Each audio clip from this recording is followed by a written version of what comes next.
우리들을 또 세상 가운데서도 열심히 주님 뜻을 따라서 또 우리가 섬기고 또 아버지 우리가 하나님의 아버지 인도를 따라서 살다가 오늘 아버지 이렇게 또 금요영성에 올 수 있도록 우리 또 환경을 열어주시고 우리 발걸음을 인도하시는 하나님 감사를 드립니다. 이곳에 충만한 영으로 함께하여 주시고 하늘문을 활짝 열어주셔서 우리 연약함을 주님 채워주시고 또한 아버지 하나님의 사람으로 온전히 빚어지는 아버지 복된 시간 되도록 인도하여 주시옵소서. 모든 걸 주께 의지하고 감사드리며 예수님의 이름으로 기도드리옵나이다. 아멘.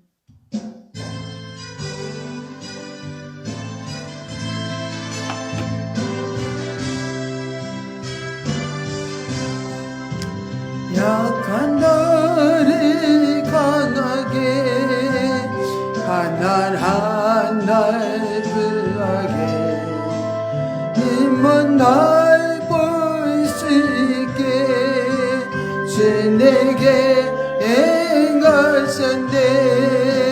호산나 호산나 죽임 당한 어린 양 호산나 호산나 예수 다시 사셨네. 내가 건너야 할까 거기서 내 죄 씻겼네. 이제 주의 사랑이 나를 향해 흐르네. 호산나 호산나 죽임 당한 어린 양 호산나 호산나 예수 다시 사셨네. 깊은 강에서 죽어 나를 일으키셨도다. 구내 노래 부르리 예수 자유 주셨네. 호산나 호산나 죽임 당한 어린 양 호산나 호산나 예수 다시 사셨네.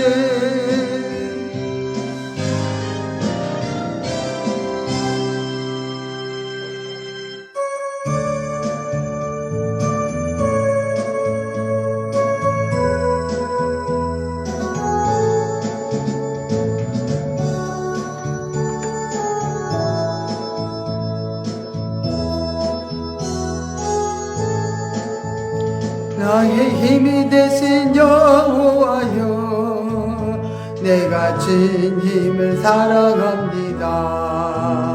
주는 나의 반석이시며 나의 요새시라.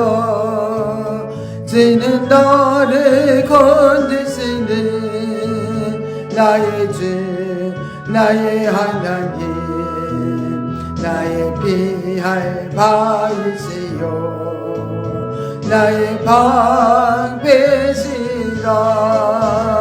나의 하나님 나의 하나님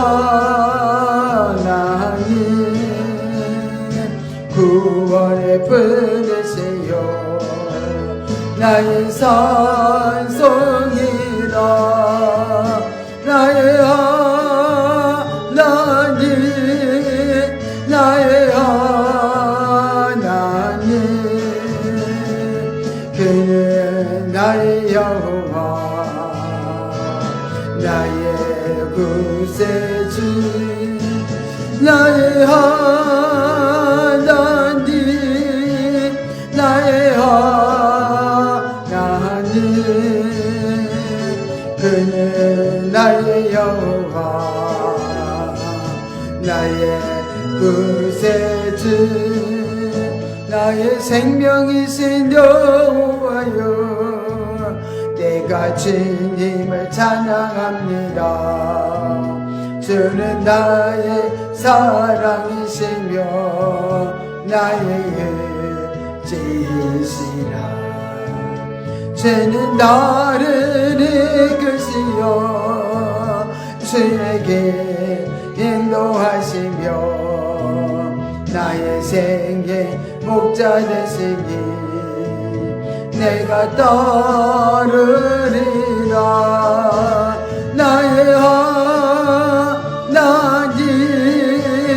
나의 하나님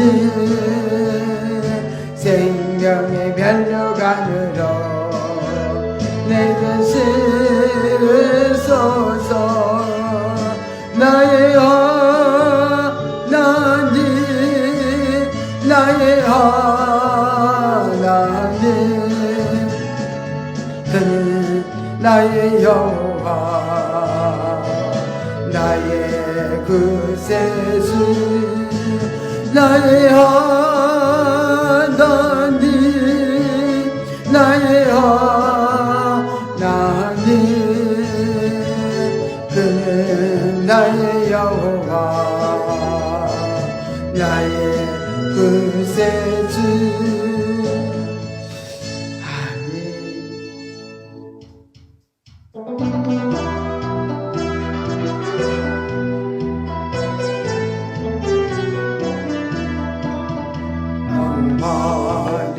물의 깃발 원수를 물리치고 승리하셨네. 온 땅이 여호와를 높이 찬양하려 찬양할지어다. 나의 모든 죄 사해 주시고 우리를 자녀로 삼아주시고 시련과 고통에서 승리를 안겨주셨다. 승리하게 하셨다. 할렐루야. 만왕의 주 여호와를 찬양하라. 여호와는 우리의 깃발 원수를 물리치고 승리하셨네. 온 땅이 여호와를 높이 찬양하려 찬양할지어다. 사막길에서 건져주시고 우리를 자녀로 삼아주시고 크신 사랑으로 나를 안아주셨다.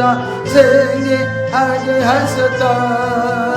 할렐루야. 만왕의 왕 여호와를 찬양하라. 여호와는 우리 깃발 원수를 물리치고 승리하셨네. 온 땅이 여호와를 높이 찬양하려 찬양할지어다. 사탄 결박에 빌어주시고 우리를 자녀로 삼아주시고 위로와 기쁨으로 소망을 안겨주셨다. 승리하게 하셨다. 할렐루야. 전능의 주 여호와를 찬양하라.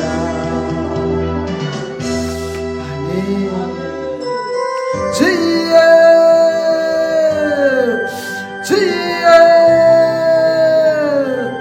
할렐루야 할렐루야. 고맙고 감사하신 하나님 아버지 은혜의 사랑을 감사드립니다. 아버지 하나님께서 우리들을 무엇이 안 되도록 사랑하여 주시고 아버지 하나님께서 우리를 통해서 하나님의 영광을 드러내시며 아버지 하나님의 뜻을 이루는 아버지 하나님께서 귀한 도구로 아버지 하나님께서 삼아주시고 날마다 아버지 하나님께서 우리가 하나님의 아버지 하나님께서 도구답게 아버지 하나님께서 살아갈 수 있도록 날마다 아버지 하나님께서 우리를 빚어주시고 우리를 아버지 깨우쳐주시고 아버지 변화시켜 주심을 감사를 드립니다. 아버지 모든 시간도 우리 마음에 온전히 충만히 임하여 주셔서 우리들은 아버지 앞에서 정말 하나님이 도와주지 않으면 깨달음이 없습니다. 하나님이 도와주지 않으면 우리가 변화되지 못합니다. 성령님 아버지 곳에 충만한 영으로 임하시옵소서. 충만하게 우리를 아버지 만져주시옵소서. 아버지 우리는 아버지 앞에서 육적으로 피곤하고 아버지 앞에서 연약하지만 하나님 아버지 앞에서 영적으로 함께 해주셔서 아버지 모든 피곤함이 물러가게 하시고 아버지 앞에서 영 중심으로 충만한 영으로 하나님 앞에 가까이 나갈 수 있는 아버지 복된 시간 되게 하여 주시옵소서. 모든 것 주님 하십니다. 주님 이 시간도 아버지 함께하여 주시고 점심시간도 바치는 시간까지 우리를 이끌어 주시고 도와주시옵소서. 하나님의 영광만 드러나게 하여 주옵소서. 예수의 이름으로 기도드리옵나이다. 아멘. 전능하사 천지를 만드신 하나님 아버지를 내가 믿사오며 그의 아들 우리 주 예수 그리스도를 믿사오니 이는 성령으로 잉태하사 동정녀 마리아에게 나시고 본디오 빌라도에게 고난을 받으사 십자가에 못 박혀 죽으시고 장사한 지 사흘 만에 죽은 자 가운데서 다시 살아나시며 하늘에 오르사 전능하신 하나님 우편에 앉아 계시다가 저리로서 산자와 죽은 자를 심판하러 오시리라. 성령을 믿사오며 거룩한 공예와 성도가 서로 교통하는 것과 죄를 사하여 주시는 것과 몸이 다시 사는 것과 영원히 사는 것을 믿사옵나이다. 아멘. 오늘 이사야, 우리 구약성경 이사야 1장을 보겠습니다. 이사야 1장입니다.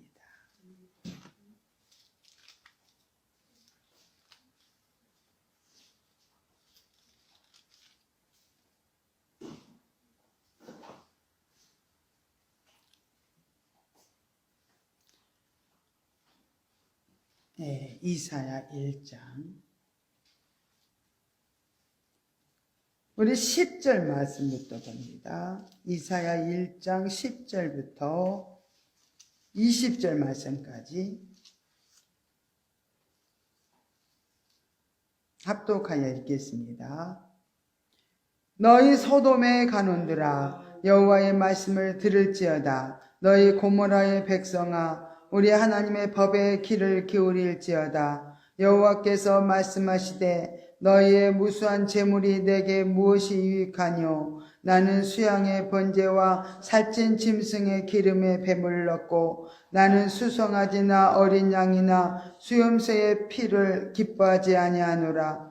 너희가 내 앞에 보이려 오니 그것을 누가 너희에게 요구하였느뇨? 내 마당만 밟을 뿐이니라.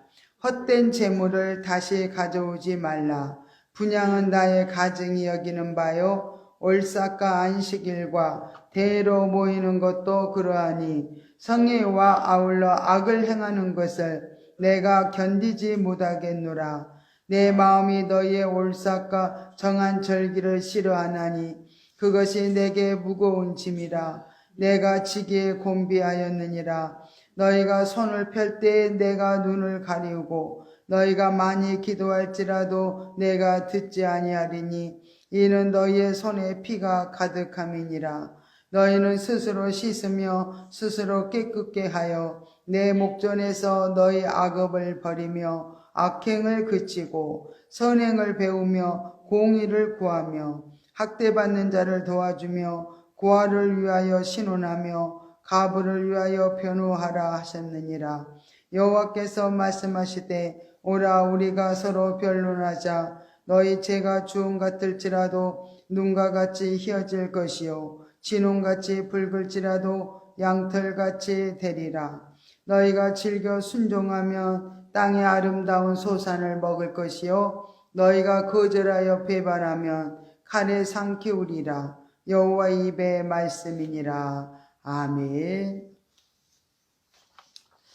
할렐루야. 고맙고 감사하신 하나님 아버지, 하나님의 귀한 말씀을 아버지 통해서 우리 아버지 우리 영적인 눈이 활짝 열려지기를 원합니다. 영의 귀가 열려지고 아버지 영의 지각이 열어져서 하나님 말씀을 깊이 깨닫고 우리가 정말로 변화되지 못한 부분, 우리가 아직도 형식적으로 살아가며 주님 마음을 근심시키는 일들을 아버지 하나하나 깨우쳐 주시며 우리를 변화시켜 주시옵소서. 모든 것을 주께 의지합니다. 주님 성령이 온전히 이곳에 통치하시고 우리의 마음을 만져 주시옵소서. 모든 걸 주께 의지하고 감사하며 예수 이름으로 기도드리옵나이다. 아멘. 이 말씀은 형식적인 신앙에 대해서 형식주의에 대한 책망을 하시는 말씀입니다. 그래서 오늘 우리가 10절부터 그 말씀을 쭉 15절까지 우리가 읽어보면은 범죄한 몸과 마음을 이제 가지고 그렇게 드리는 제사 행위는 정말로 하나님을 조롱하는 것이다, 이렇게 말씀을 하고 있습니다. 그래서 이렇게 우리의 행위가 정말로 이렇게 악하고 해기치 못하고 또 우리 마음과 몸이 거룩지 못하면은 하나님이 지친다는 거예요. 그래서 하나님은 그들이 거듭되는 이런 죄악 가운데 정말로 드려지는 형식적인 그런 제사가 이제는 하나님은 싫다는 거예요. 그러면서 이제 거기에 이제 유다를 이렇게 하나님은 책망을 하시면서도 정말로 바로 세우려고, 하나님 백성들을 바로 세우려고 하시는 하나님의 마음을 알아야 될 줄 믿습니다. 하나님이 우리가 이렇게 공적인 예배 제사를 폐지하라는 뜻이 아니라 정말로 이제 마음을 새롭게 하고 회개해서 그 잘못된 마음 중심을 이렇게 바꾸라는 거예요. 누구 중심으로? 이제는 하나님 중심으로 이렇게 바꾸어서 정말 하나님이 기뻐하시는 그런 중심으로 예배드리라는 거예요. 그 예배를 통해서 하나님은 정말로 이제 우리가 변화된 그 예배를 통해서 하나님은 기뻐 받으시기 때문에 빨리 너희들은 정말 돌이켜라, 그 말씀입니다. 이렇게 회개하여 새롭게 되지 않는 상태로 정말로 예배드리는 것은 중심을 보시는 그 하나님 앞에 어떻게 해요? 정말 무가치, 오히려 하나님을 이렇게 우롱하는 그런 정말로 삶이라는 것을 말씀해 주고 있습니다. 우리도 신약 성경에 보면은 마태복음 5장 23절에서 24절에 보니까 예물을 제단에 드리려다가 형제에게 원망 들을 그런 일이 생각이 나거든. 그냥 예물을 놔두고 가서 그 형제와 이웃들하고 화목을 하고 다시 와서 그 하나님 앞에 그 예물을 드리라, 이렇게 말씀하신 걸 볼 수 있습니다. 이 말씀은 너희가 행위가 악한데 그 예배가 어떻게 그 예물이 하나님 앞에 상달되겠느냐. 그에 가서 정말 바른 행실을 가서 해라는 거예요. 그런 다음에 다른 사람들과 관계를 바르게 관계를 이루고 난 다음에 예배를 드려야 그 예배가 하늘에 상달되고 하나님이 기뻐 받으시는 그런 제사가 된다는 것을 말씀하고 있습니다. 그래서 18절의 말씀은 여호와께서 오라 우리가 서로 변론하자 너희 죄가 주홍 같을지라도 눈과 같이 희어질 것이다. 죄 지은 것이 문제가 아니라 이제는 돌아오라는 거야. 오라. 너희의 죄가 주홍 같을지라도 눈과 같이 희어지게 해줄 것이다. 또 진홍같이 붉을지라도 양털같이 그렇게 해주겠다 하면서 그렇게 하나님 백성들을 돌이켜라고 정말 이렇게 부르시는 그 안타까워하시는 그 아버지의 마음을 알 수가 있습니다. 그래서 하나님께서는 이렇게 본서 이사야 초두에부터 회개할 것과 또 그에 따르는 용서가 있을 것이라고 말씀하고 있습니다. 그래서 우리는 회개하는 자에게는 하나님이 얼마나 또 용서해 주면서 얼마나 은혜를 또 많이 주신지 몰라요. 용서해 주면서 정말 거기에 따르는 은혜를 주시겠다. 그렇게 말씀을 하신 거 볼 수 있습니다. 왜냐하면은 신약 성경, 신약에 돌아와서 예수 그리스도가 이 땅에 오심으로 말미암아 정말 이렇게 완전히 구원하시는 하나님의 계획이 그대로 예수님 오심으로 이제 성취가 되었습니다. 그래서 예수님 앞에 나오는 자는 모든 죄에서 용서를 받고 제사함을 받아서 하나님께 용서받으면 이제 어떻게 화목을 이루고 하나님 관계가 이룰 수 있다는 거. 그게 이제 구약을 통해서 우리는 다시 오실 예수님이 아니라 초림주에 오실 예수님을 구약에서는 또 말을 해주고 있는 거예요. 근데 신약에서는 초림 예수님이 오셨어요. 오셔서 우리에게 구원을 회개하고 돌이킨 자마다 죄를 용서해주고 구원받게 하나님이 인도해 주신 것을 볼 수 있습니다. 그래서 이렇게 오늘 10절부터 20절은 우리가 이제 이 구속사적으로, 주관적 구속사적으로 이렇게 말씀을 한번 봐야 됩니다. 객관적 구속사는 성부 하나님께서 구원을 계획하시고 성자 예수님께서 구원을 성취하시고 성령 하나님께서 구원을 개개인에게 적용해 가는 그런 과정이 주관적 구속사라고 해요.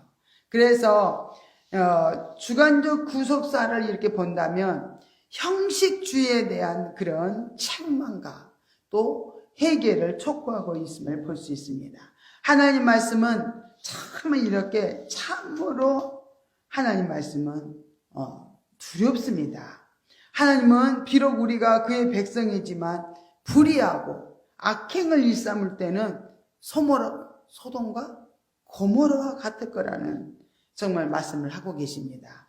그래서 정말 이렇게 소돔과 고모라 하나님 앞에 돌이키지 않고 그들이 하나님 말씀에 귀를 기울이지 않았기 때문에 그들이 정말 멸망하는 것을 이렇게 우리에게 보여주고 있습니다.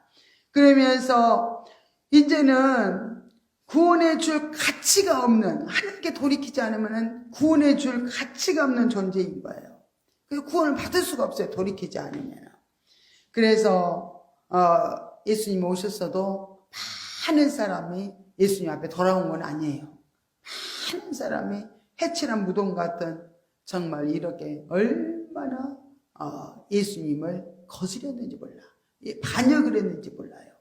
그리고 그들이 예수님 앞에 돌아오지 않는 그 심령들이 어떤 심령들이냐. 해칠한 무덤 같다는 거야. 무덤.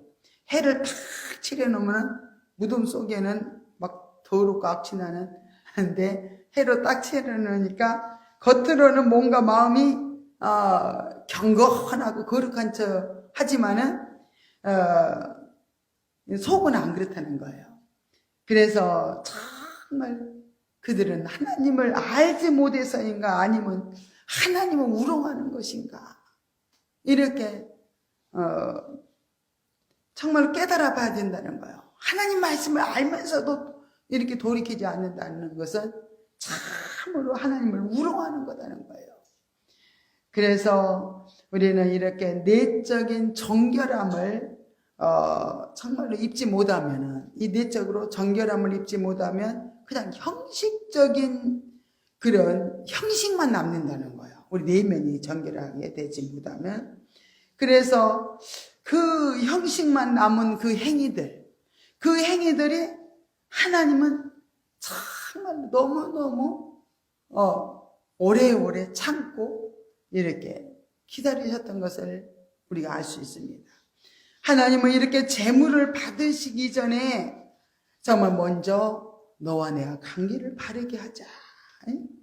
그래서 우리는 거룩지 못한 우리의 생각과 마음, 행동이 있으면 회개하고 하나님 앞에 이렇게 그렇게 용서받고 그 다음에 하나님을 만날 수가 있잖아요.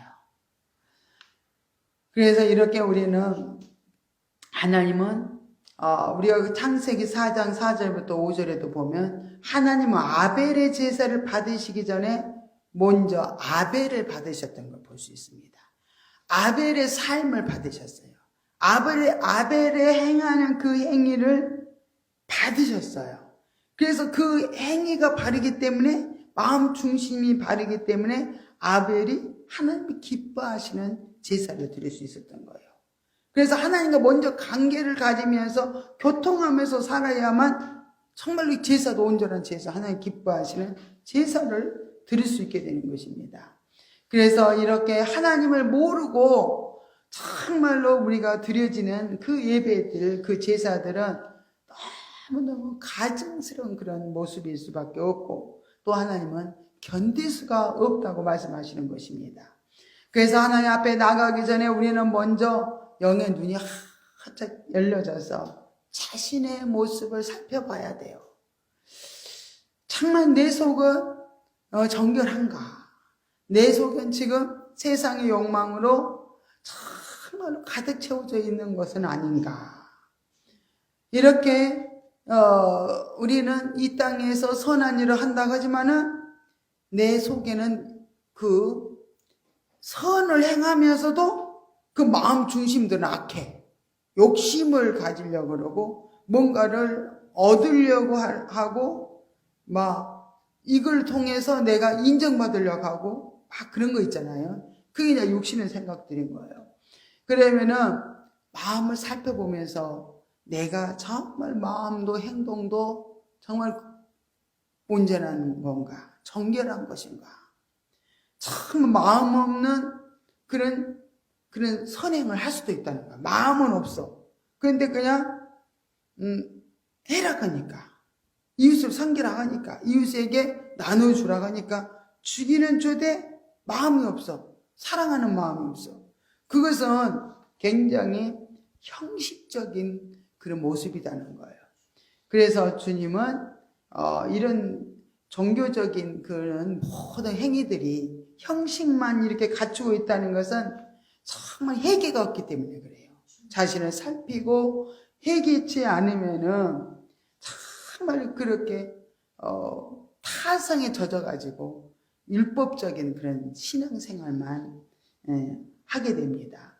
이렇게 이와 같은 우리의 모습이 있다면은 우리는 회개하고 가감하게 돌이킬 때 비로소 우리가 이제는 놀라운 변화가 우리 가운데 이루어짐을 알아야 됩니다. 그래서 우리가 사무엘상 16장 7절에 보면 나의 보는 것은 사람과 같이 아니하니, 사람은 외모를 보거니와 나는 중심을 보느니라. 그래서 우리 마음 중심을 쫙 그분이 이렇게 보고 계시는 거예요. 그러니까 우리는 이렇게 예식적인 형식적인 삶을 버려야 돼요. 주님이 보고 계시니까. 또 사무엘상 15장 22절부터 23절에 보면요, 사무엘이 이렇게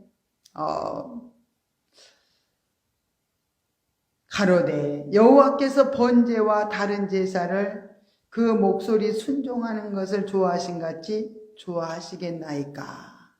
그러니까 누구 왕이죠? 사울 왕이죠. 그죠? 사울 왕한테 그렇게 지금 순종하지 않는, 하나님 말씀에 순종하지 않는 사울에게 순종이 제사보다 낫다. 듣는 것이 수양의 기름보다 나으니 이는 거역하는 것은 사술의 죄와 같고, 하나님 말씀에 사울은 거절을 해버렸어요. 거역해버렸어요. 그게 사술의 죄와 같다는 거, 점치는 죄와 같다. 또 완고한 거예요. 자기 주장이 너무 완고해. 그러다 보니까 하나님 말씀에 순종하지를 않아요. 이것은 마음이 완고한 것은 우상 숭배하는 자와 같다. 그래서 우리가 마음이 강팍해지면 안 돼요. 그 마음이 흐물흐물해서 부드러운 마음이 돼야 돼. 그러기 위해서는 항상 기경을 해야 돼. 마음의 신령의 묵은 밭들 막 갈아엎고 하늘에 통하면서 회개하면서 주님이 구원해 주지 않으면 나는 방법이 없는 존재입니다 하면서 주님 앞에 간절히 주님을 찾고 찾아야 우리는 정말 합당한 자로 우리에게 세워질 수가 있습니다.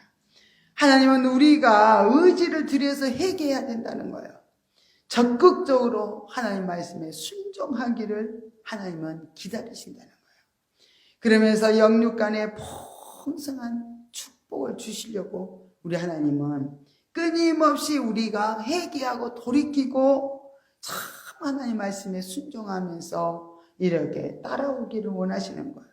왜냐하면 복을 주시려고 그렇게 하나님의 자녀들에게 복을 주시고 싶어하는 아버지 마음을 우리들은 알아야 될 줄로 믿습니다. 그래서 우리가 이제 구약 성경은 영적 비유라 그랬어요. 그러면은 11절부터 20절까지의 그 영적 비유는요, 육신적인 종교인을 이렇게 말하고 있어요. 육신적인 종교인. 유다의 신앙은 중심이 없었어요. 형식만 갖추는 종교 행위에 불과했던 걸 볼 수 있습니다. 그래서 많은 교회들이요, 형식만 이렇게 나타내면서 그냥 종교놀이를 한다잖아요. 종교놀이. 교회에서 열심히 뭔가를 해. 그러지만 하나님과 상관없이 자기들이 정말 즐거워서 모든 계획을 세우고 거기 누리고 거기서 이렇게 하나님과 상관없이 모든 행하는 행위들이 결국은 종교 노릇을 한다고 하나님은 그렇게 안 기뻐하신 거 볼 수 있습니다. 그래서 그들은 예적인 종교적인 그런 절기 있잖아요. 절기는 굉장히 잘 지켰어요.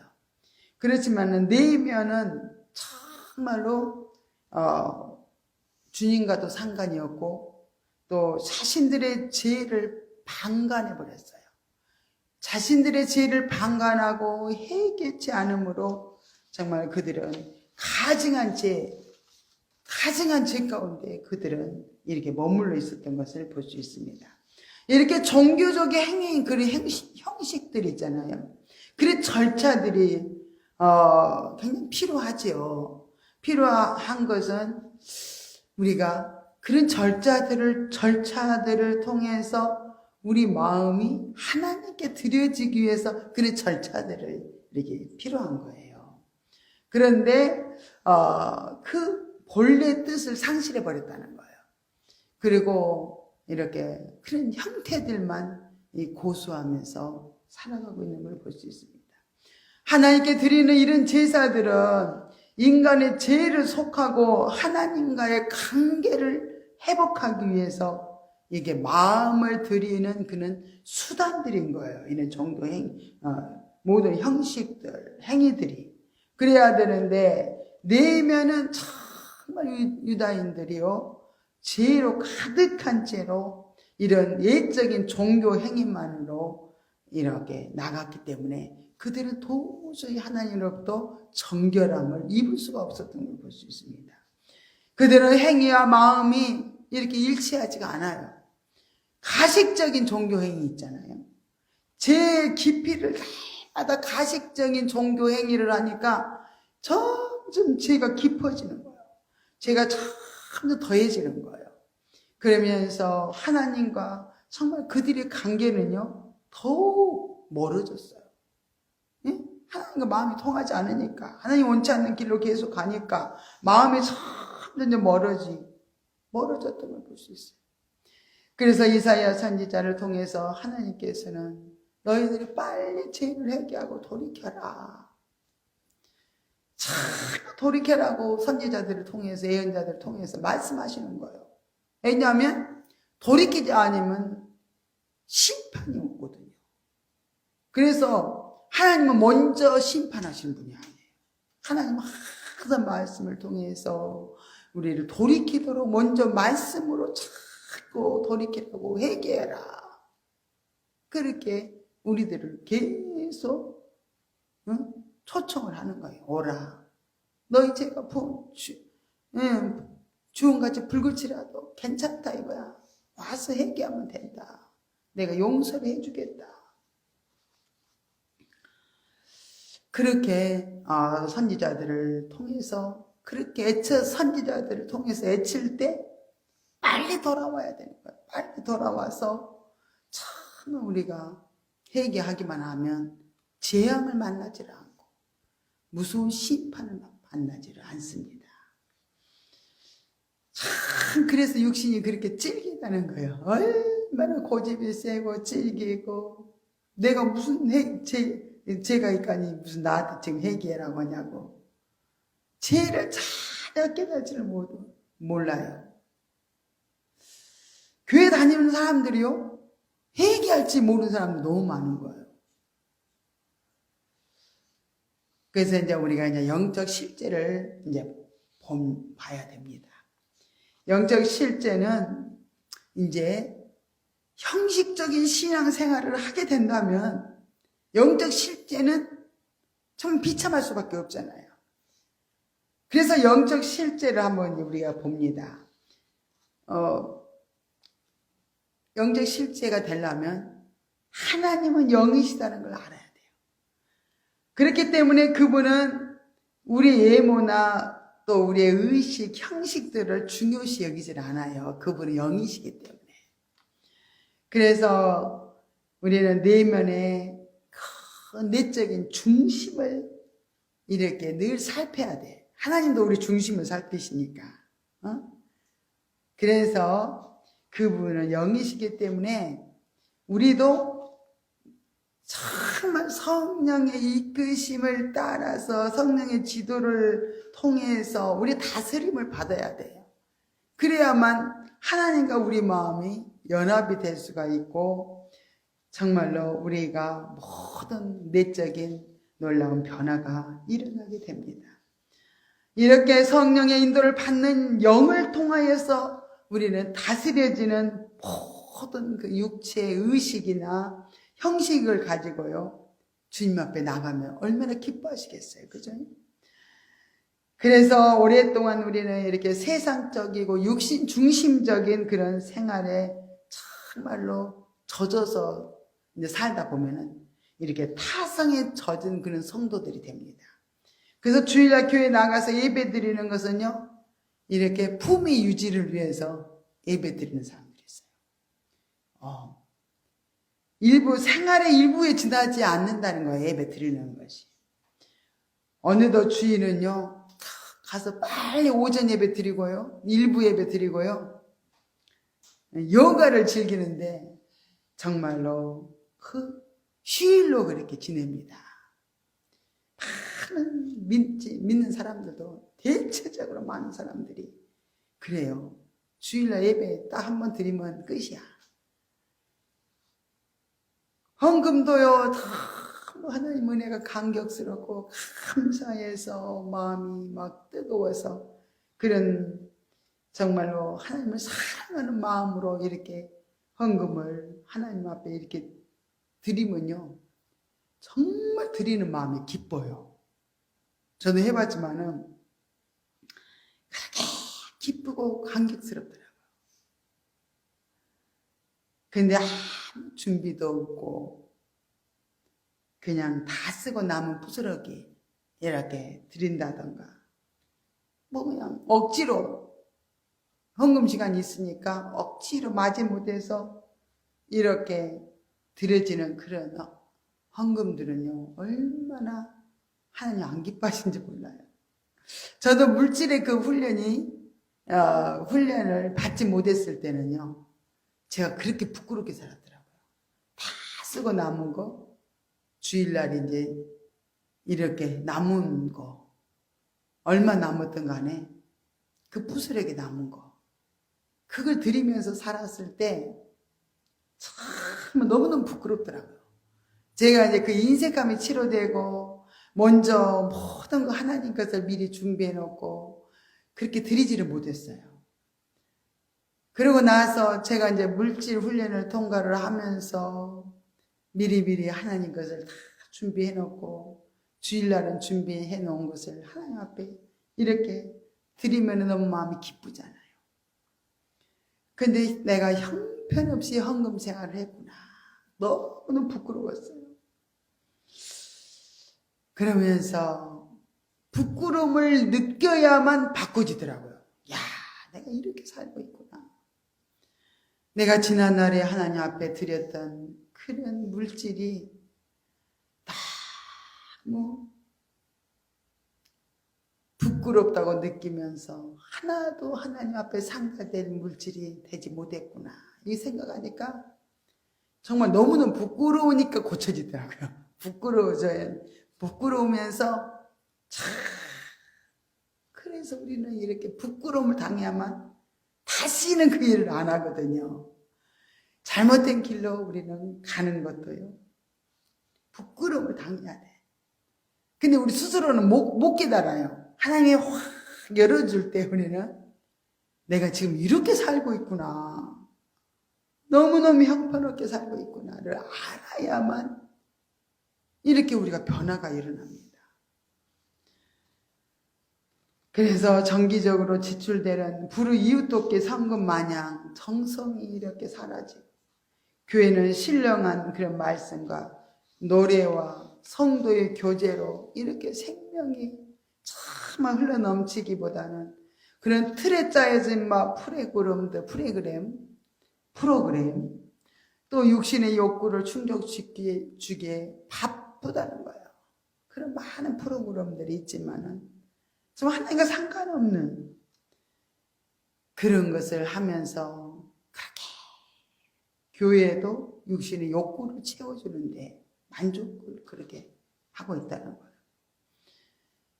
그러므로 우리의 기도는 이제 능력이 없어져요. 이렇게 우리가 삶의 형식적으로 육신 중심으로 완전히 이렇게 바뀌어지면요. 너무너무 기도도 이제는 능력이 없어요. 기도도 능력을 잃어버리고요. 스스로 생각을 해요. 그 스스로 생각할 수 없었던 것 같아. 스스로 생각해도 야, 이 기도를 하나님이 듣겠는가? 의심스러울 정도로 그냥 막연하고 허공을 치는 그런 기도를 하고 있다는 거예요. 본인들이 알아. 이런 기도를 하나님 들으실까? 나의 이런 모습 정말로 너무 하나님과 상관없이 살아가면서 기도를 한들 이게 하나님 들으실까? 그게 이제 하나님 양심을 이렇게 깨우쳐 주는 거예요. 그것도 인간이 깨닫는 건 아니고 하나님이 그렇게 깨우쳐 주는 거야. 그래야만 깨달을 수가 있습니다. 정말로 우리는 이렇게 맨날 우리가 영성 훈련을 하지 않으면요, 맨날 하나님 앞에 달라 그래. 뭐든지 달라고. 아니 뭐 그렇게 받을 것이 많다고 하나님 앞에 자꾸 달라는 기도를 하는 거예요. 하나님이 드리면은 하나님 거 드리고 이웃에게 드리면은 그냥 저절로 하나님 주시는데 계속 심지도 않고 말씀은 심으라. 그리하면 흔들어 넘치도록 부어 안겨주리라. 그럼 심어야 되잖아. 근데 우리는 흔들어 넘치도록 부어달라는 기도를 한다는 거야, 사람들이.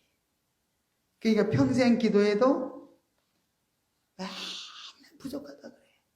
만족이 없어. 그래서 이렇게 알맹이는요, 간데간데 온데간데 없어져 버리고요. 그냥 껍데기만 남은 인생이 돼버려요.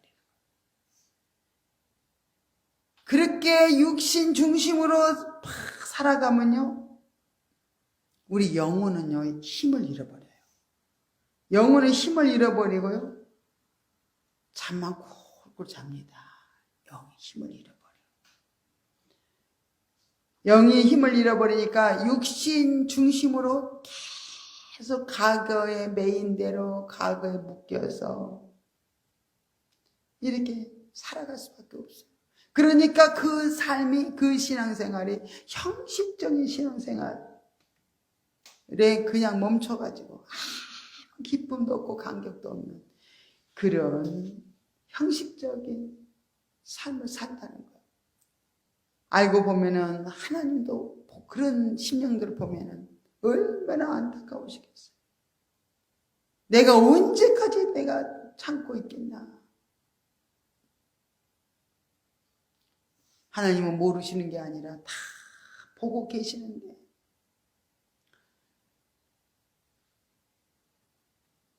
다 알고 계시는데 우리가 그것만 알아도요 죄를 많이 안 져요. 아, 내가 이렇게 말하는 거 하나님이 보고 계시는데, 내가 이렇게 행동하는 거 하나님 보고 계시는데, 늘 하나님을 의식을 이렇게 하면서 살아가면요 죄를 질 수가 없어요. 하나님 보고 계시는데.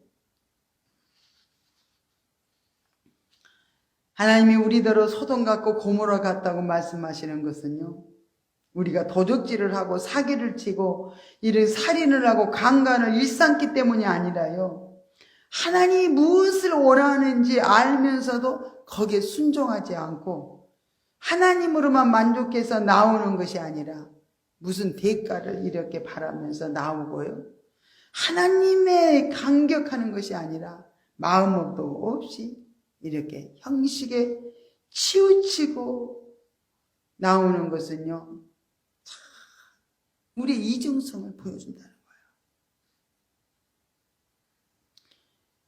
그래서 우리는 이중성, 겉과 속이 다르는 게 이중성이죠. 그래서 우리는 이중적인 그런 이중생활을 안 하려면 자기 육신의 자아를 부인해야 돼요. 내가 이렇게 살면 안 되지. 끊임없이 회개하고 끊임없이 육신의 죄성, 악성, 독성, 인간성, 고정관념, 육신의 틀들을 깨 부숴야 돼요. 그렇게 되면요 겉과 속이 똑같아져요. 그래서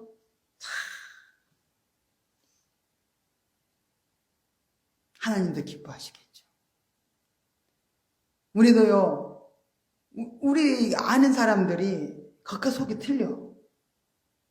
막 겉으로는 막 사랑한 척 하고 막 좋아하는 척 하는데 속은 전혀 그런 마음이 없어. 그런 것을 나중에 알게 되면요 참 분노가 일어나요. 그죠?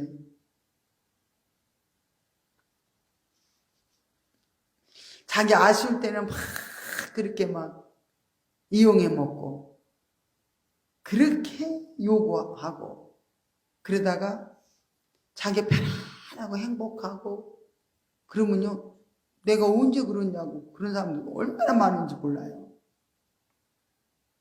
그래서 육신의 사람들은 그래서 믿을 수가 없는 거예요. 그래서 그 마음을 하나님 붙들어 달라고 간절히 기도를 하면 하나님 도와주시죠. 그죠? 이렇게 하나님 앞에 우리가 나아가기 전에 먼저 우리의 눈이 열려서 자신의 모습을 정말 우리가 살필 수 있다면은 이렇게 비참한 그런 모습으로 살지 않겠죠. 하나님 우리의 겉과 속이 일치하기를 원한다는 거예요. 그러기 위해서 우리의 영혼이 계속 변화를 받고요. 정말 훈련이 되어지고요. 그래서 우리가 영적 성장, 성숙이 이루어지는 사람만이 결국은 어떻게 해요? 겉과 속이 똑같아져요. 그러면서 그렇게 이제는 세상을 향해서 세속에 물들은 몸과 마음이요, 이제는 성령의 통치를 받게 돼요. 영적 성장이 이루어지면 성령이 통치를 하시니까 우리는 참 변화되는 거예요. 성령이 우리를 붙들어줘야 돼요.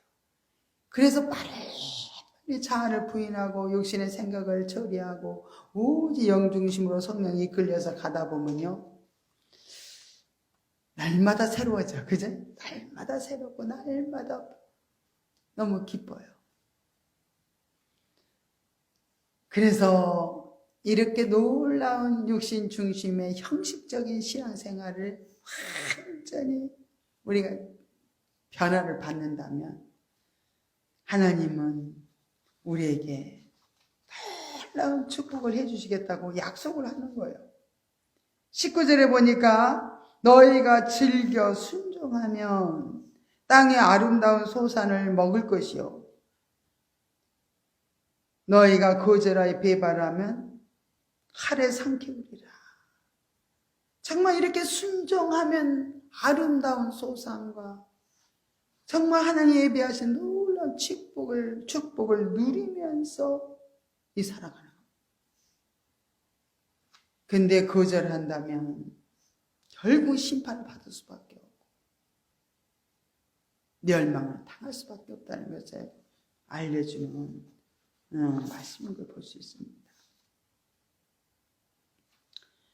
오늘은 다니엘서를 우리 두 번째 시간에는 다니엘서를 보겠습니다. 다니엘서 1장을 한번 봅니다. 다니엘서 1장. 각 장을 쭉 이제 훑어봤었어요. 저번 주에는. 오늘은 이제 1장부터 이렇게 하겠습니다. 1장 1절부터 21절까지는 다니엘과 세 친구의 그런 유일 신간에 대해서 말씀을 했습니다.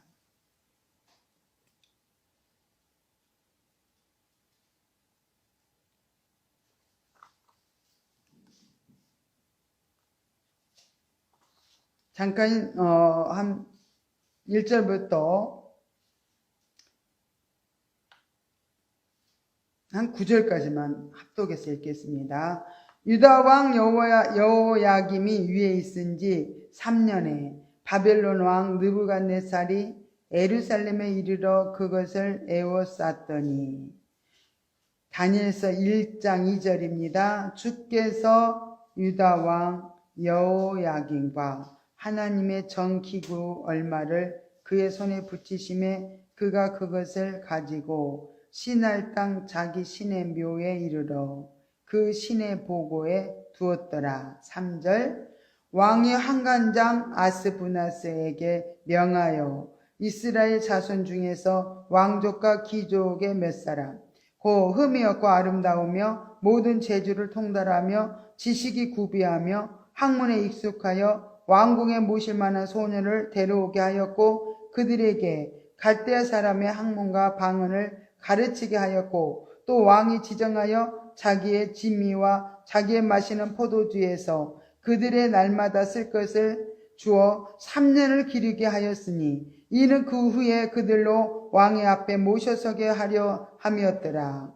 그들 중에 유다 자손 곧 다니엘과 하나냐와 미사엘과 아사랴가 있었더니 한간장이 그들의 이름을 고쳐 다니엘은 벨드사살이라 하고 하나냐는 사드락이라 하고 미사엘은 메삭이라 하고 아사랴는 아벤느고라 하였더라. 다니엘은 뜻을 정하여 왕의 진미와 그의 마시는 포도주로 자기를 더럽히지 아니하리라 하고 자기를 더럽히지 않게 하기를 한간장에게 구하니 하나님이 다니엘로 한간장에게 은혜와 긍휼을 얻게 하신지라. 거기까지 하고 나머지는 제가 말씀을 해드리겠습니다. 이 책은 구약의 계시록이라고 해요. 다니엘서를. 그만큼 놀랍고 신비한 그런 계시의 한상들로 가득 차 있습니다. 하나님께서는 이렇게 바벨론 왕 느부갓네살의 제1차 침공 때 예루살렘에서 바벨론으로 포로로 잡혀간 다니엘이 있었어요. 다니엘은 약 60년간 느부갓네살 왕과 벨사살과 다리오 왕과 고레스 치하에 있으면서요 고위 관리로서 그렇게 활약을 했습니다. 대단하지? 또 그의 세 친구들도 정말로 세 친구들의 그 신앙과 또 장차 전개될 인류 역사의 전체적인 맥을 계시해주는 그런 예언서입니다. 다니엘서가요. 또 한 젊은 유대인 청년 곧 다니엘을 통해서 이스라엘과 세계 열방의 운명에 대한 그런 미래 역사를 보여주고 있습니다. 그러면 다니엘서를 왜 썼을까요? 그것은 이스라엘과 세계 역사를 주관하시는 하나님의 절대 주권을 보여줌으로써 포로된 하나님의 백성들에게 소망을 주기 위해서 쓴 책입니다. 유다는 죄악 때문에 하나님의 징벌을 받아서 이렇게 멸망을 했어요. 그렇지만은 바벨론 땅에 하나님을 경외하는 소수의 남은 자들이 있었습니다. 그래서 하나님은 이들을 이렇게 보살펴 주시는 장면이 나옵니다. 환경과 여러 가지 상황에 구애받음 없이 하나님은 하나님을 경외하는 자들을요, 하나님의 능력의 발로 붙들어 주심을 이렇게 알게 하시려고 다니엘서를 쓰게 하심을 볼 수가 있습니다. 그래서 다니엘서의 주요 인물들은 다니엘과 다니엘의 세 친구, 그죠? 그래서 다니엘의 세 친구 사드락 메삭 아벳느고 이렇게 또 느부갓네살이 이렇게 주요 인물로 나옵니다. 특별히 다니엘은 젊었을 때 나라가 망했어요. 그래서 먼 바벨론 땅에 포로로 잡혀간 그런 인질에 불과했어요. 그렇지만 그곳에서 다니엘은 하나님을 믿는 자로서 정말 당당하게 신앙의 길을 이렇게 걸어갔습니다. 이처럼 다니엘이 하나님께 충실한 믿음으로 살기로 결단을 했기 때문에 하나님은 그의 길이 형통할 수 있도록 이렇게 도와주셨음을 볼 수 있습니다. 다니엘은 여러 황제들을 이렇게 섬겼어요. 심지어 대제국의 황제들마저도 다니엘의 신앙을 이렇게 흠모를 했어요. 왕들까지도. 그러면 본문으로 들어가서 먼 유다 땅에서 잡혀온 4명의 유대 소년들을 이렇게 이제 살펴보겠습니다. 그들은 바벨론 왕실 학교에서 소수 민족에 이제 속했습니다. 이는 그들이 다수에 의해서 소수의 민족이기 때문에 소외될 수도 있어요. 그러나 당장에 그들에게 문제가 있었습니다. 그건 음식의 문제였어요. 당시 왕의 진미는요, 우상에게 바쳤던 고기거나 또 돼지고기 같은 그런 부정한 음식, 유대인들은 안 먹거든요, 돼지고기요. 그런 부정한 음식 또는 피채 먹을 수밖에 없는 그런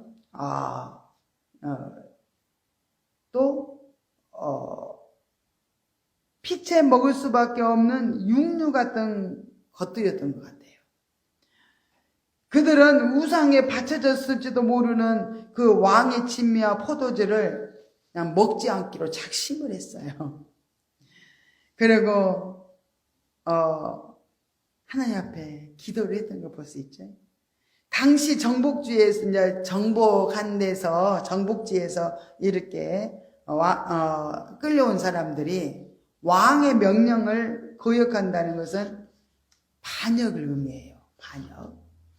그래서 죽음을 면치 못할 일이라는 거예요. 하지만 놀랍게도 하나님께서는 여호와 신앙의 그 순수성을 지탱하려는 그런 다니엘과 세 친구의 그 정말 거룩한 열심, 그 열심을 인정하시고 그들에게 은혜와 국리를 베풀어 주심으로 왕의 명령을 집행할 수밖에 없는 그런 환관장의 마음을 있잖아요. 이렇게 부드럽고 지혜롭게 하여가지고 그 같은 어려운 문제들을 이렇게 쉽게 해결할 수 있도록 하나님이 이렇게 섭리해 가셨다는 걸 볼 수 있습니다. 이제는 하나님은 당신의 백성들이 어떤 환경에 처하든지 간에 오직 하나님만을 신뢰하는 그 믿음을 보신다는 거예요. 그 믿음을 보시고 하나님 백성들에게 형통함을 주시고 평안함을 또 허락해 주시면서 또 정말 그 생명을 안전하게 이렇게 보호해 주시는 걸 볼 수 있습니다. 이래서 우리 오늘 본장은 본격적인 예언에 들어가기에 앞서 이렇게 기록된 모든 이상과 몽절을 깨달은 중심 인물인 누구냐면 다니엘이에요. 다니엘을 이렇게 소개해 주고 있습니다. 그 내용은 다니엘이 바벨론에 끌려가서 왕궁에 있게 된 그런 역사적인 배경, 또 왕궁에서의 그 성장 배경을 이렇게 간략하게 이렇게 서술하고 있습니다.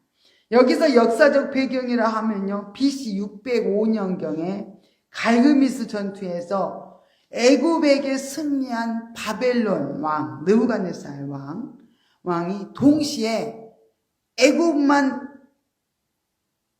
딱 침공한 게 아니라 애굽하고 이스라엘 유다 백성들이 이렇게 조약을 맺었거든요.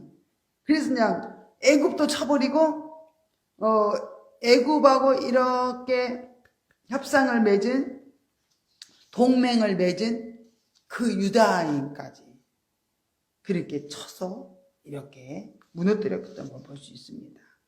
그래서 유다인들은 포로로 끌려가게 됐어요. 이제 바벨론으로. 근데 포로 속에서 다니엘의 나이는 몇 살이냐면 14세였어요. 14세. 또 그는 포로된 이유는 유대 백성들의 우상 숭배에 대한 하나님의 징계에서 비롯되었다는 거야. 이스라엘 백성들이 크게 유다 백성들이 하나님을 섬기지 않고 우상 숭배를 했던 거예요. 그래서 에레미야 선지자를 통해서 수없이 다른 선지자들을 통해서 너희들이 회개치 않으면은 바벨론의 포로로 끌려간다는 말을 수없이 외쳤지만은 그들은 정말 돌이키지 못했기 때문에 결국 징계를 받아서 이렇게 바벨론의 포로로 끌려가게 되었다는 거예요. 다니엘서 1장에 이제 초두에 나오는 1, 2절은요, 다니엘서가 역사적 사건임을 분명히 말씀해 주고 있습니다. 유대 왕 여호야김이 위에 있은 지 3년에 바벨론 왕 느부갓네살이 예루살렘에 이르러 그것을 에워쌌더니, 이렇게 시작하면서요, 당시의 연대를 이렇게 주전 605년경임을 증거를 해주는 것은 실제적으로 역사 가운데 있었다는 것을 알려준다는 거죠. 다니엘의 활동 기간은 고레스 5년까지 있었다 했어요. 말씀을 미루어서 우리가 쭉 따져보면요, 다니엘은 약 78년 동안 어디서 있었어요? 바벨론에서 있었어요. 78년 동안. 그럼 나이가 많겠죠. 그죠? 14살에 갔는데 78년에다가 14살 버티면 얼마야? 거의 90에 가까운. 그런 동안, 오랫동안 바벨론에 그렇게, 그래서 훌륭한 총리 일을 맡아서 했던 사람입니다. 그가 이렇게 성장 배경은, 그가 잡혀간 다니엘과 그의 세 친구는 이렇게 왕족과 귀족의 자녀였던 것 같아요. 그렇기 때문에 계명까지도 이제 이렇게 계명도 이름도 다른 바벨론 이름으로 바꿨어요. 그리고 또 율법에 대한 음식을 먹지 않음으로써 정말로 그렇게 그들이 완전히 개조를 시키려고 했지만은, 다니엘은 율법의 금만 음식을 먹지 않기로 정말로 다니엘의 세 친구와 같이 그렇게 신앙을 고수한 결과가 그대로 하나님이 응답하시고 함께 하셨다는 걸 볼 수 있습니다. 다니엘의 그 탁월함에 대해서 훌륭한 명성을 얻는 장면들이 오늘 1장에서는 쭉 읽어보면 소개가 되고 있는데, 한번 집에 가서 읽어보시기 바랍니다. 다니엘의 세 친구가 이렇게 인정을 받는 관리로 등용하는 그런 장면들이 나와요. 하나님은 당시의 주권을 인정하고 끝까지 신뢰하는 자에게 영육간의 강건함과 힘과 지혜를 아낌없이 허락하셨던 것을 이렇게 우리가 보여주고 있습니다. 다니엘과 이렇게 세 친구가 왕궁에서 신앙, 믿음을 지킨 그런 정말 사건은 얼마나 감동적인지 몰라요. 그래서 느부갓네살 왕은 유다 백성 포로 중에 우수한 소년들이 정말 이제는 3년 동안 기른 다음에 그들을 한번 시험 테스트를 한번 해봤습니다. 그랬더니 참 그들은요 지혜가 10배가 더 뛰어났어요. 그만큼 하나님께서요 함께 하시고 하나님께서 그들이 원래도 지혜로워요. 왕족, 귀족들 그 가문에서 자랐던 아이들이기 때문에 원래도 정말 그들은 굉장히 지혜로웠던 것 같아요. 그런데 하나님이 거기다 지혜까지 주니까는 그냥 하늘나 열어져 가지고요.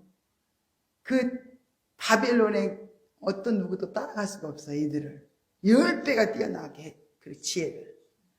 그리고 다니엘은요 이상과 몽주와 꿈을 이렇게 꿈에 해석할 수 있는 그런 이렇게 깨달음을 하나님 주셨습니다.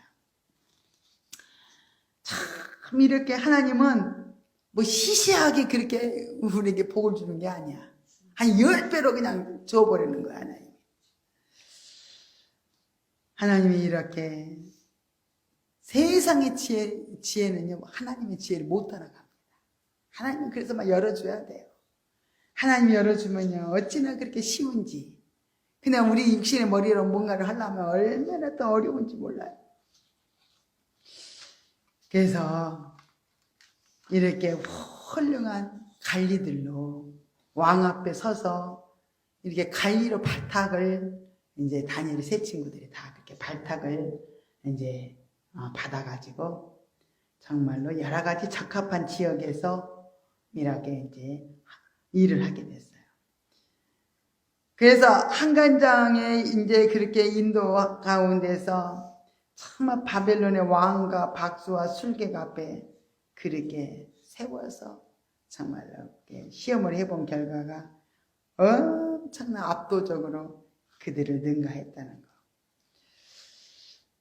이렇게 하나님께서는 정말로 우리들을 도와주시면은 우리도 우리가에게 주어진 모든 직분과 여러 가지 우리 삶 속에서 어려운 일들을요 하나님이 열어주시면 모든 걸 감당하고 남음이 있어요. 그렇게 하나님께서는요 특별히 너무 똑똑한 사람보다도 약간 부족한 사람을 세워가지고요 하나님이 지혜를 주는 거예요. 그러니까 나는 원래 지혜로운 사람이 아닙니다. 하나님이 지혜를 주셨습니다. 하고 오로지 자신을 너무 잘 아니까 하나님만 높이는 거예요. 그래서 더 겸손하게 만들어서 하나님이 그를 쓰시는 너무너무 역사하심을 볼 수가 있습니다. 그래서 여호와를 아는 지식이 정말로 지혜와 명철이 근본되는 거예요. 여호와를 아는 것이 지혜와 명철의 근본이 된다고 했어요. 우리 여호와를 아는 자들은 정말 이게 폭이 넓습니다. 초월적인 하나님의 그 지혜를 얻게 돼요. 다니엘과 세 친구들은요 이 같은 신앙의 지혜로서 당시대의 세상의 지혜를 대표하는 그런 바벨론의 박수와 술객들을 완전히 압도해버렸어요. 하나님을 의뢰하고 믿는 정말 신앙이야말로 무한한 힘이요 능력입니다. 신앙 속에는 큰 폭발력이 있어요. 잠재되어 있습니다. 믿음은 역사를 일으켜요. 믿음이 발을 내디디면 그대로 막 실제가 이루어집니다. 그래서 다니엘의 세 친구는요 풀무불에 막 던져 넣었지만은 막 그냥 하나님이 지켜주어버려요. 또 누구? 다니엘은요 사자들이 던져졌지만 사자들이 그걸 보호해주고 있어요. 따뜻하게. 절대로 어떤 위기 속에서도요, 하나님이 그들의 생명을 지키고 있었어요. 보호하셨어요. 정말 우리도 이렇게 다니엘과 세 친구들의 그 믿음을 본받아야 돼. 어떤 상황 속에서도. 그들은 완전히 포로로 끌려갔음에도요, 그들은 너무 당당했던 거예요. 하나님을 의지하니까. 그래서 우리는 환경 탓하지 말고, 그죠? 어떤 환경에서도 하나님을 잃지 않고 우리는 믿음이 흔들리지 않으면 그 환경 속에서도 하나님 돌보아 주시고 보호해 주시고 그곳에서 하나님 함께 하심으로 역사를 변화시키는 그런 놀라운 신앙들이 될 줄 믿습니다. 그래서 우리의 신앙의 선진들의 우리도 본을 받아서요, 세상을 능히 이기는 그런 믿음의 용사들이 다 되시기를 예수 이름으로 축원합니다. 할렐루야. 고맙고 감사하신 하나님 아버지 은혜와 사랑을 감사드립니다. 오늘 또 이사야 선지자를 통해서 정말 유다 백성들이 그 형식적인 신앙생활, 정말 완전 형식주의에 빠져서 아버지 그들이 타락된 길로 가던 그들을 정말 돌이키도록 말씀을 내치는 것처럼 우리들도 아버지는 이 말씀에 비추어서 우리의 잘못된 그런 아버지 형식주의에 빠진 부분이 있다면 하나님 고쳐주시고 완전히 새롭게 변화시켜 주셔서 하나님과 우리가 마음이 일치되고 마음이 합해져서 날마다 우리를 통해서 하나님의 영광이 나타나고 하나님의 뜻을 이루어드리는 놀라운 역사가 우리들을 통해서 이루어질 수 있게 하여 주시옵소서. 오늘은 또 다니엘서 1장의 말씀을 통해서 정말 다니엘의 세 친구에 대해서 그들의 믿음을 아버지 살펴보았습니다. 하나님 아버지, 우리들도 아버지 하나님이시여 정말 하나님을 믿는 신앙이 굳건하게 하여 주셔서 어떤 환경에서도 우리가 아버지 하나님이시여 두려워하지 않게 하시고 어떤 환경 속에서도 믿음으로 모든 환경을 이기고 승리할 수 있는 아버지 믿음의 용사들이 다 되도록 주님 도우시고 함께하여 주시옵소서. 우리도 아버지 하나님이시여 하나님이 정말로 아버지 세상에 살고 있습니다. 그러나 세상이 정말 얼마나 요란하고 세상의 나라가 얼마나 위기 속에 있는지 모릅니다. 그러나 아버지 하나님이시여 우리가 기도함으로 말미암아서 하나님의 역사가 정말로 아버지 민족에 일어나게 하여 주시고 하나님이 나를 통치하여 주시고 왕을부터 시작해서 온 백성들이 한마음이 되어지고 정말 분리되는 일이 없고 연합되어지고 화합되어져서 정말 하나님 아버지 하나님이시여 자유민주주의라 민주국가로 아버지 당당하게 아버지 세워질 수 있는 이 나라가 되도록 하나님 도우시고 함께하여 주시옵소서. 하나님 모든 것 감사를 드립니다. 주님 이 시간도 기도할 때 하나님 역사하여 주시고 기도할 때 아버지 강한 능력을 부어주셔서 아버지 힘있게 아버지 하나님께서 정말로 우리가 아버지 기도할 수 있도록 도와주시옵소서. 모든 걸 감사드리며 거룩하신 예수님의 이름으로 간절히 기도드리옵나이다. 아멘. 하늘에 계신 우리 아버지여, 이름이 거룩히 여김을 받으시오며 나라의 마옵시며 뜻이 하늘에서 이룬 것 같이 땅에서도 이루어지이다. 오늘날 우리에게 일용할 양식을 주옵시고 우리가 우리에게 죄지은 자를 사하여 준 것 같이 우리 죄를 사하여 주옵시고 우리를 시험에 들게 하지 마옵시며 다만 악에서 구하옵소서. 대개 나라와 권세와 영광이 아버지께 영원히 있사옵나이다. 아멘. 우리 기도하는 시간을 갖겠습니다.